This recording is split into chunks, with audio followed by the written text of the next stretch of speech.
গতকাল একটু মেঘলা মেঘলা পরিবেশেই পৌঁছেছিলাম আমার পুরনো স্কুলে। আমার 11-12টা আমি এই স্কুল থেকে কমপ্লিট করেছিলাম। তো সেই স্কুলে পৌঁছেছিলাম এবং স্কুলে পৌঁছাতেই নস্টালজিয়ার গলিতে একদম হারিয়ে গেলাম অলিতে গলিতে। এটাই তো স্বাভাবিক না, যে কারো পক্ষে এতদিন পরে স্কুলে গিয়ে এবার ভেতর থেকে স্কুলটাকে দেখে মনে হলো স্কুলটা আরও সুন্দর হয়েছে। আমার তো বয়স বেড়েছে, বয়সের ছাপ পড়ে গেছে, কিন্তু স্কুল যেন নবীনতর হয়েছে, খুবই সুন্দর।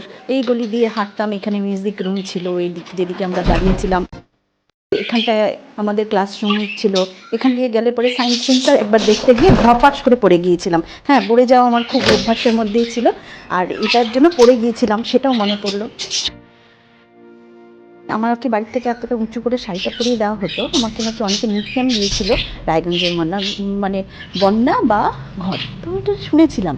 তো তখন আসলে গোলুমোলু আমি বরাবরই একটু আধটু, তো তার সাথে যখন এই চেহারার এই জিনিসগুলো যোগ হয় তখন ঘটের মতো লাগতেই পারে বই কি। তবে সেটা বলতে আমার কখনো লজ্জা লাগে না, কারণ মজাই লাগে। চেহারা বা বইয়ের অঙ্গ নিয়ে কেউ কিছু বললে অতটা সিরিয়াসলি আমি নিই না, বরং নিজে একটু মজা করি, কারণ ভেতরের আমিকে চিনি এবং আমার কাছে মানুষের সাথে মেশার পরে তাদের ভেতরের গুণগুলো যেমন আমাকে ভীষণ আকৃষ্ট করে, একদম বেঁধে রাখে, তো সেরকমভাবে আমি নিজেকেও হয়তো ট্রিট করি।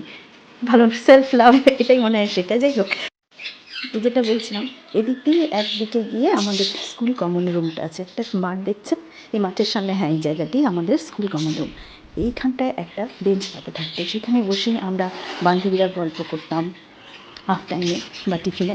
আর এখানে টিফিনের সময় ছেলেরা যারা আমাদের সহপাঠী ছিল বা তাদের থেকে ছোটো এবং বড় যারাই ছিল, বড় থাকা বলতে 11-এ থাকতেই আর কি, বাদ বাকি তো সব ছোটোরাই ধরা যায়, তো তারা এখানটায় বল নিয়ে খেলতো। সেই জন্যই একদিন বসেছিলাম, তো আমার এক বান্ধবী ওই বেঞ্চের কাছে, আমি বসিনি দাঁড়িয়েছিলাম, বান্ধবী বসেছিল এবং সে বসে বসে আকাশের দিকে তাকিয়ে তাই বলছিল আমি জানতাম আমি জানতাম।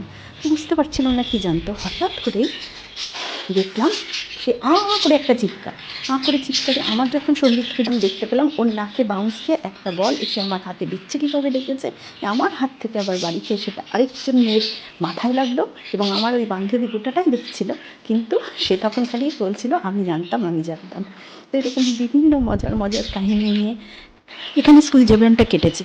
কিন্তু তার চেয়েও বড় কথা কি, খুব ভালো ভালো টিচার্সদের সান্নিধ্য ভীষণ ইন্সপিরেশন, এবং কী ভালো যে কয়েকজন বান্ধবী এবং বন্ধুকে পেয়েছিলাম স্কুলে।